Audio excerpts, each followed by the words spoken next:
Hello, everyone. And just like Florgon is saying, welcome to the Monday afternoon live stream. So we've got a lot of things to go over. So let's just jump right in like Frosty P says. So today we're going to be talking about, well, the 4 rules of 2026 coming up.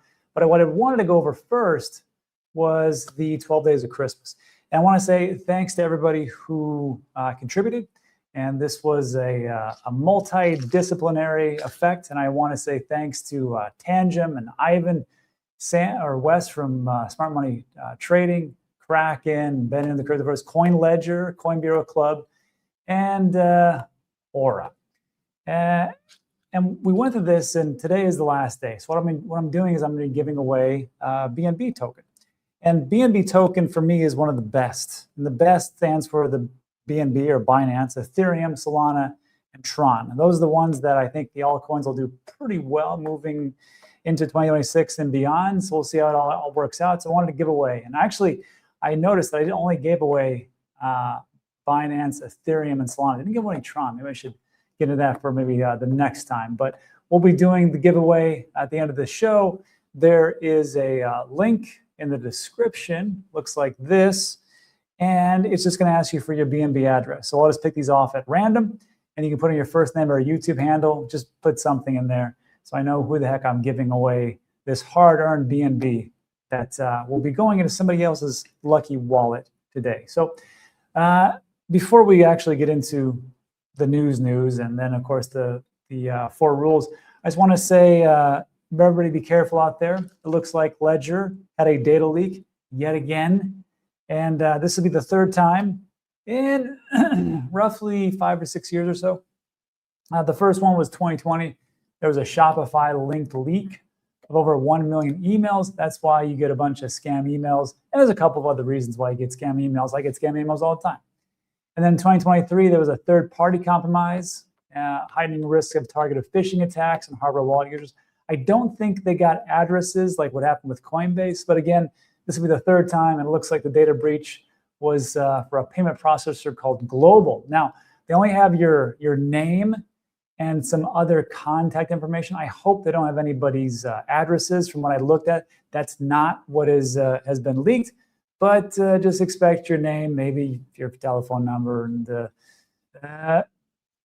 maybe some other things that are out there. But just know that you're probably going to get an email. Looks like it's going to say like this is what's going on. So just expect more scam emails because of Ledger again.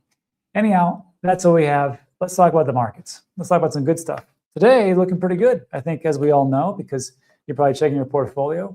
Almost at 95K for Bitcoin. I think we have, went up about another, oh gosh, $100 billion, $150 billion or so. So not too bad. Everything's up across the board. Everybody's happy. Numbers go up. Everybody's ecstatic. Looks good. And it's not just, the markets. We can see there was a nice little inflow, which is kind of interesting.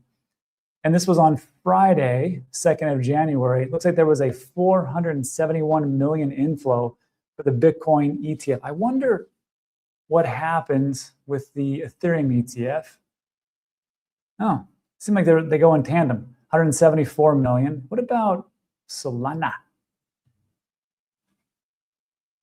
Now they had a whopping 9.7 million. So, that's great. The institutions are doing what they're supposed to be doing, which is disseminating the information as you should get into the ETFs. Now, of course, these ETFs go to retail. Some go for some type of advisors and institutions and hedge funds and things like that. So there's a split between what's being put in the inflows, but that is a pretty good note. Actually, I want to do one more thing and congratulate Solana. They just overtook all the other exchanges as far as spot trading. As far as between Solana, Bybit, Coinbase, Get.io, BitGet. Let me see if I can increase this. Oh, yeah. So Solana, the trading volume, and it's their DEX, 1.6 trillion. And Bybit, they're falling by the wayside, 1.5. Coinbase, 1.1. It's interesting. The only one that's beating them right now as far as Binance, this is volume. So this isn't for fees or anything like that. It'd be crazy. But Binance is doing 7.2 trillion, and Solana is the 2nd by volume and it's their DEXs that they have. So congratulations to Solana. Again, I'm not going to say it, but I'll say it, the best. And we'll go from there. So that's what we have. And then I find this interesting, though, as far as like the ETFs, and that happened on Friday, the big influx, because we know what happened on Saturday, roughly Saturday morning, when there was the Venezuela, when we repelled in and took out Presidente Maduro, brought him, I think he's actually in New York right now. But anyhow, Venezuela and what's happening here, I found there was an interesting post that I don't know what's going to happen with oil. This isn't a geopolitical channel, but there was one interesting piece about that there is a massive amount, like they're the 4th largest holder of Bitcoin. Take this with a grain of salt. This is what the report said. Venezuela is one of the largest active Bitcoin holders in the world. Intelligence reports indicate that the Venezuelan regime accumulated a quote-unquote shadow reserve of Bitcoin and Tether, estimated more than 60 billion. Intelligence cited by Whale Hunting, authored by Bradley Hope and Clara Peeve, indicated that the accumulation began in 2018, coinciding with the aggressive liquidation of the Orinoco Mining ARC's gold reserve. The regime likely, quote unquote, converted 2 billion of gold proceeds into Bitcoin at an average price of 5K. If they did that, they're a better investor than, say, Michael Saylor, which would have been around 400,000 Bitcoin at January 2020's price of 90K. That specific tranche will be worth 36 billion. Given market intelligence, we can estimate that Venezuela has roughly, and it gives us a big whole thing, but looks like they have potentially 600,000 in Bitcoin. And if that's true, that means that Satoshi has 1.1 million, BlackRock have 770,000, their ETF, Strategy is 672, and Venezuela is the 4th largest Bitcoin holder of 600K. Now, that is a story that's been circulating on X and it's getting a lot of popularity. And here's what I'm going to tell you. I don't believe it. I just don't see Venezuela as a financially prudent investment group as far as the government goes. And they were able to see the long horizon of how great Bitcoin is. Maybe to get around sanctions, I can see something like that, but I don't see them investing that much into Bitcoin. Hope I'm wrong. And we'll see what that works for, how that works out for the United States and what they're going to do with the oil. Now, of course, with the Bitcoin, is that going to be a seizure? Who's going to have control of that? I don't know. And everybody's got a nice educated guess, but I'm not here to educate a guess. I'm here to tell you what's actually going on. So let's see how that works out, and we'll go from there. And lastly, before I get into the little piece about the 4 rules, we talked yesterday with Jerry, and we were using the Gemini AI platform from Google. And I introduced you guys to the Digital Asset News crypto briefing, where all you got to do is go in there. It's free. I mean, you have to give your email, but I mean, heck, if you bought a ledger, everybody's got your email anyhow, so don't worry about it. Anyhow, when you go there, click on that link, get your email, and you click on report, depending on how fast this actually loads up. It gives you like a daily summary of what's going on. And we were talking about AI, and I was just saying that, hey, we need a massive amount of electricity. And it looks like that's going to be one of the defining factors moving forward as far as artificial intelligence. And we got into talking about how much is actually being used. And as far as like OpenAI, they're saying they need 125x or more of what they have right now as far as the end of 2025. And that's just ChatGPT and OpenAI. They're needing 250 gigawatts.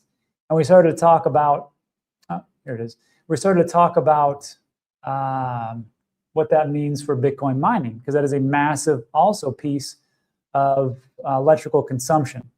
And I didn't express myself clearly about the demands of electrical input for Bitcoin mining. And this one sums it up, because you're going to hear this pushback from a lot of the traditional finance people and just traditional investors per se. And they're going to say, hey, Bitcoin uses too much. Listen to this. This is perfect. This is 47 seconds.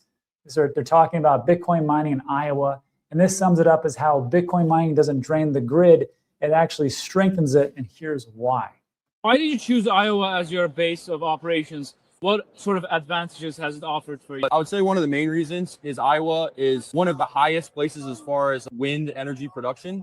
And 65% of electricity in Iowa is from wind turbines. And if you look at the grid, When you have these variable loads from these sustainable sources of electricity, then it makes a lot of sense for utility providers and these places on the grid to work with Bitcoin miners to help them balance that load. And that's one of the misconceptions that I think is starting to come to light, that Bitcoin miners actually help strengthen the grid and absorb wasted energy and make the grid more efficient for all these utility providers. It's not the other case where Bitcoin mining is just going to eat up all the electricity and it's very bad and it's making all of the things that you're trying to run more expensive.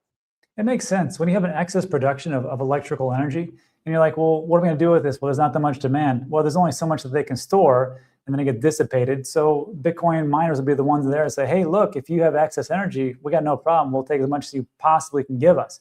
And then, of course, when there's the opposite side, we're like, hey, we need a ton of electrical energy. Great, no problem. This happened in Texas. When there was a massive snowstorm, I know, crazy, they just shut down all the miners. They said, sure, we'll shut down, no problem. And then when you guys have excess energy, we'll use that and we'll buy it. And it actually, like this gentleman said, balances out the grid. So when people are talking about electrical consumption, especially with AI, point them to that and just say, like, look, this is what's happening. This is balancing the grid. You can only do so much. And then everybody wins. It's like a win-win for everybody. So that just kind of covers the whole spectrum. Here's the new set of rules.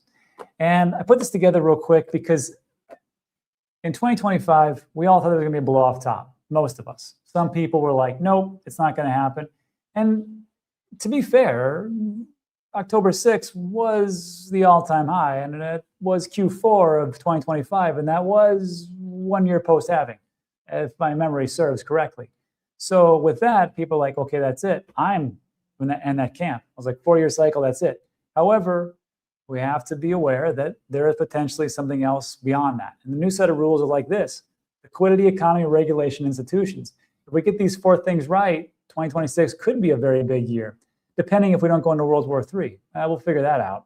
But it all comes down to, obviously, what we talk about on this channel, liquidity.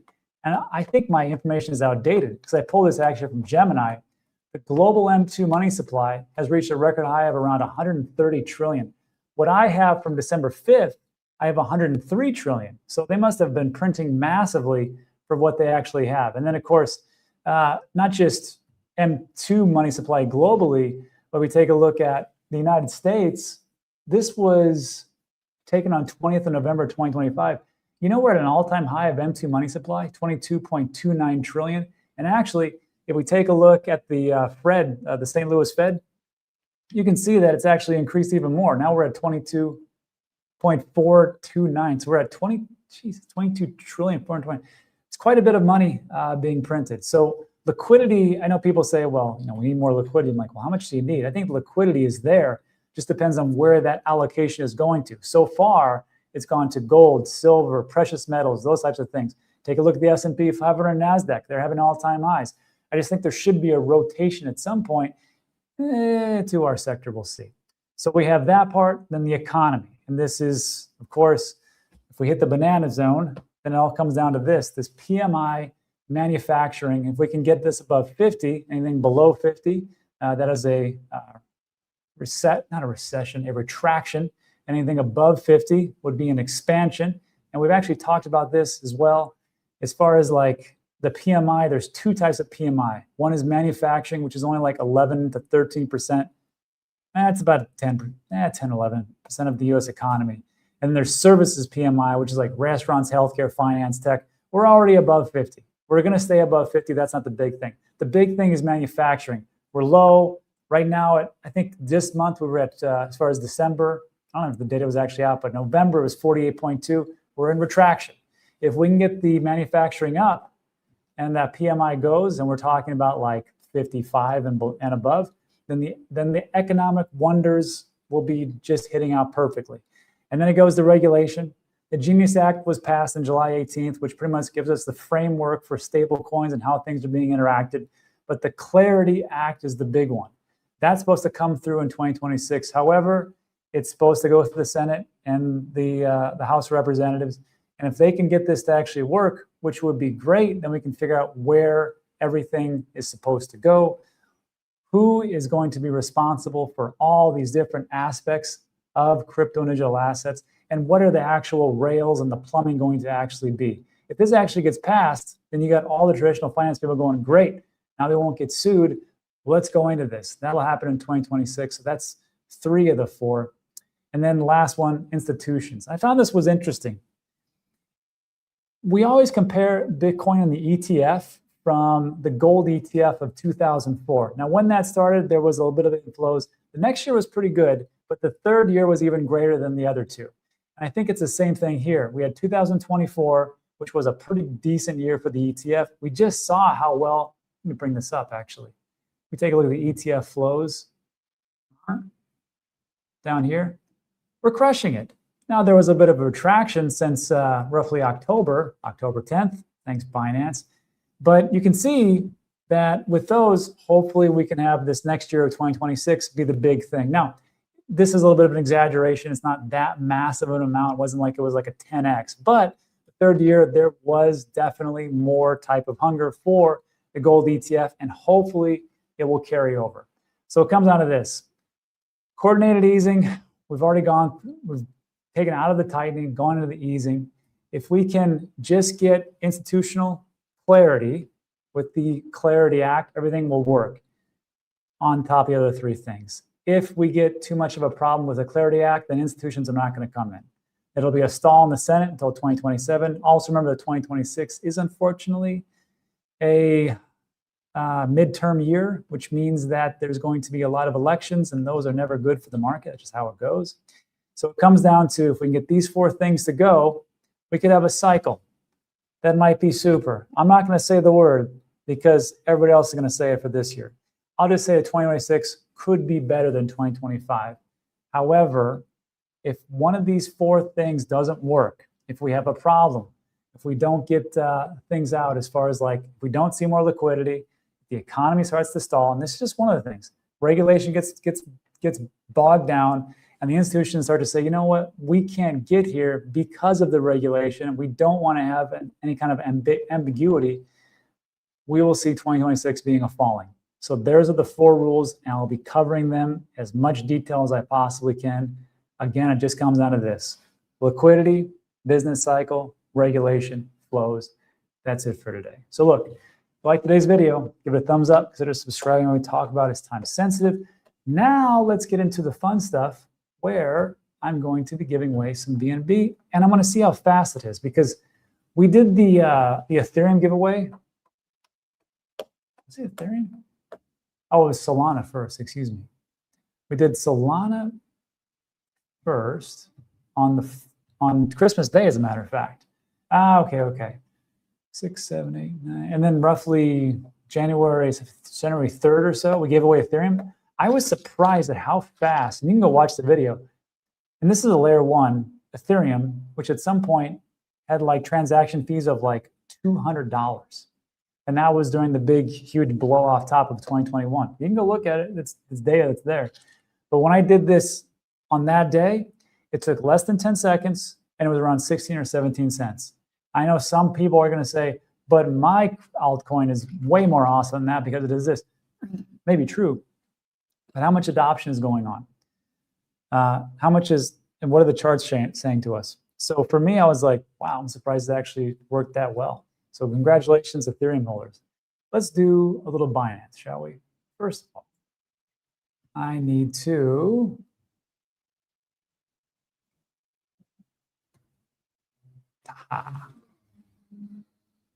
actually show this whole thing. That's not it.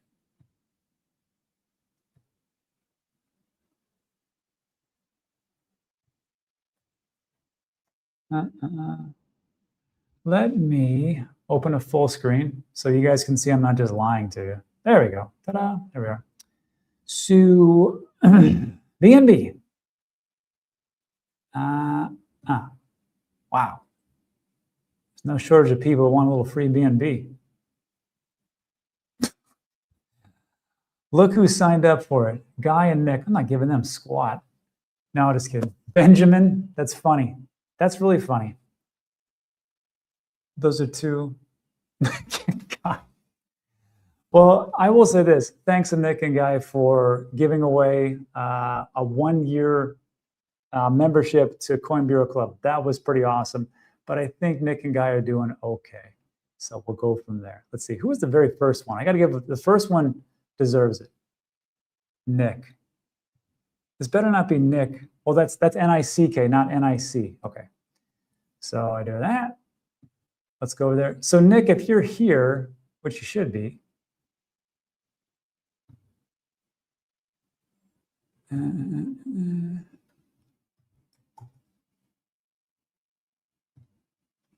send out $100 worth of BNB. Hey, it's only a penny. It's pretty good. Okay. Okay, so apparently it's done. Nick, if you're in the audience, let me know because I would like to see how fast it actually works. All right, next one. Stop. What is this? Robin, that's a good name. Damn it. Ah, there he goes. Okay. Robin, send.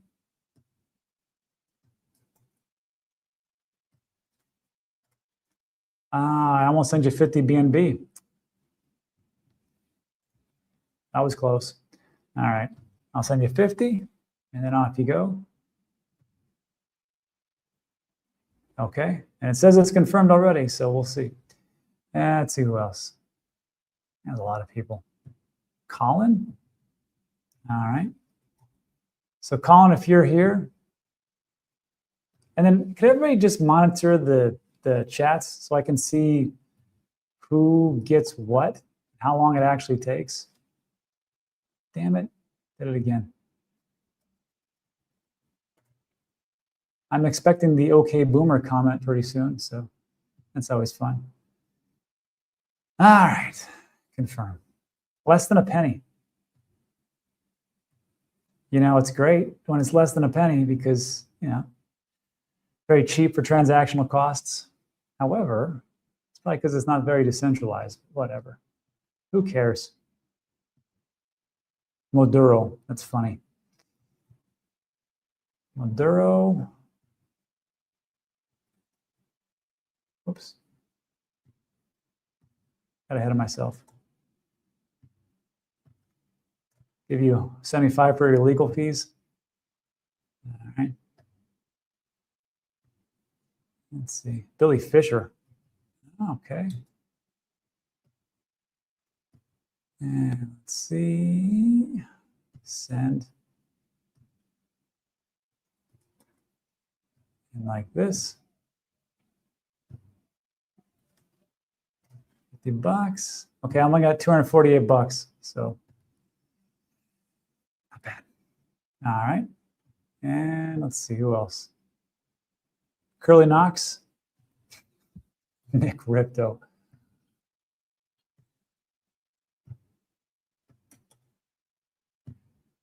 And let's see, $75. And pending. Ah, there we go. Okay. How much I got left? I don't think I have that much. Let's see. I got $123. And look at Ace.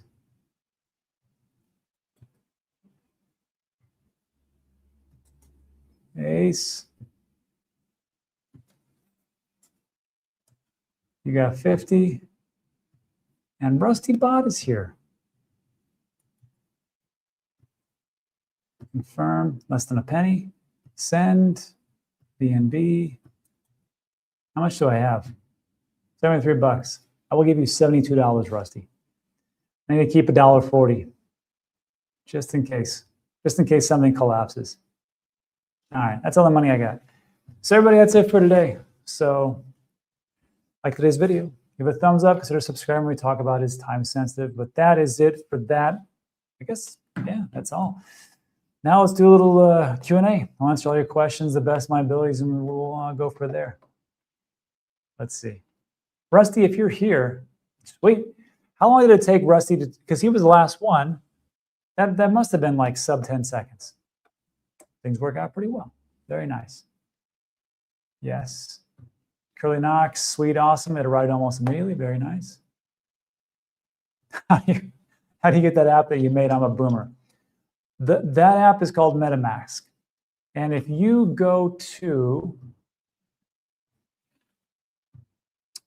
There's a link in the description. And I don't have a link to MetaMask, but if you go to this website called Dan Teaches Crypto, I'll show you how to set it up. And the most important thing about MetaMask wallet is that it is connected to the internet constantly.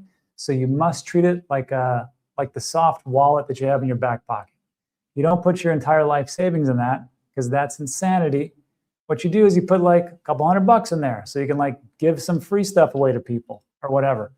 And then you keep your life savings in, say, like a cold, very cold storage device, like a Tangem or a Ledger or whatever. Kind of like what you would do in a bank vault. So JL, just sign up for the website. It's 100% free. It'll always be free. And I show you how to set that up. All right. All right. Zoran, Rob, I've recovered my original YouTube account. What happened? Can you recover my blue color and the wrench? I think so.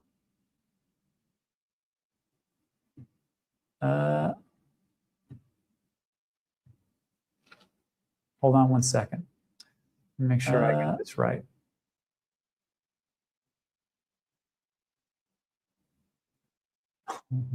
Oh no, don't send any boomers to MetaMask. It's too late. I'm here.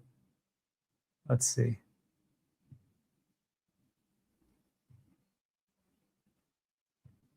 Well, congratulations. Another moderator. Okay. That's it. Where'd I go?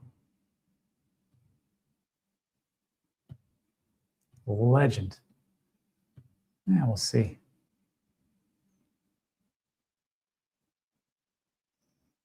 What's happening with Rob's hair? It's a great question.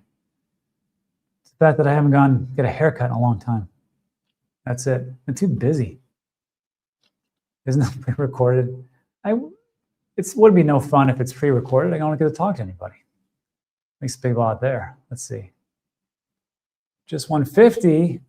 26 up to great start. See, Ace, this is the greatest part, right? When you can actually go there and win some money, like, okay, everything's gonna be good. I mean, pay no attention to World War III happening. Pay no attention that Xi Jinping is, pretty much saying that he won't tolerate the United States, and pay no attention that Putin is out there and he's pretty much saying that we're not going to allow this to happen, and we want Maduro to be put back in power so we can take all the oil. Forget about that. Ace won $50, and that's what it's all about. I'm sure it'll be fine. Let's see. Vlad says, "Hey Vlad, did you get contacted by Wes?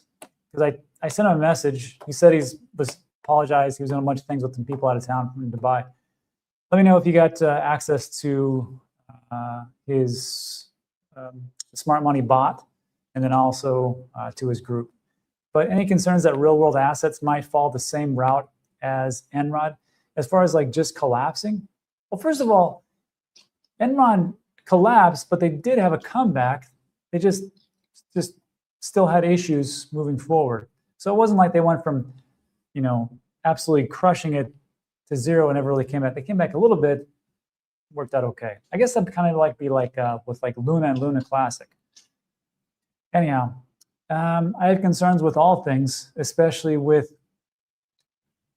how does this work as far as like, let's say that we tokenize Vlad's car, and Vlad's got a 2018 Dodge Grand Caravan, which is great for space and gas mileage because Vlad is a responsible young man. And he's like, look, I'm going to tokenize this because it's worth $12,500 and it might appreciate when I get some new rims to $15,000. So he does that, he tokenizes it, and he gets all these people. What stops, or what does Vlad do when he sells his 2018 Dodge Grand Caravan at a profit and he just walks away with the funds? How does that get managed? I know people say, well, it's in a smart contract. Well, how do you actually enforce that to make it work, unless everything has to be done through the blockchain? But you could still just say, I could just sell this off. And it's the same thing would be like with digitization of like, say, an apartment complex, say a group of houses. say whatever, and people just do it and get away with it. I'm just trying to look at like how this is going to work, and that's why I'm excited to go to the Puerto Rico Real World Asset Conference. I think it's in about a week or so. So we'll see. Let's see. Spinny rims, probably. Now that the 12 days of Christmas are over, what's next? What's next is we have a massive bull run. That's the hope. We'll see if that happens. Yeah. Enron reminds me of the USA's Orlando BS. Hey, there's some great companies and there's some decent companies, and then there's some horrible ones. Yeah. Jim says, Rob, I noticed some multiple under the same address with different names. Yeah. Hey, I don't make the rules. People put multiple addresses in. Good for them. People say, well, that's not fair. Well, life's not fair. What, do you get a participation ribbon? No, you don't. Some people cheat, lie, and steal, and they become successful. It's crazy. Anyhow, just how it is. Some BNB to buy the dip. And that's it. All right, everybody. I think we're good. Answer everybody's questions, and that's it for this one. So, like today's video, thumbs up, drop me a little comment, and that will be it for today. This week, I think we have NFA Live, not for sure, but we'll see how it plays out today. And again, enjoy these green days, because who knows how many of these we're going to have moving forward. Thanks so much, everybody. See you guys in the next one.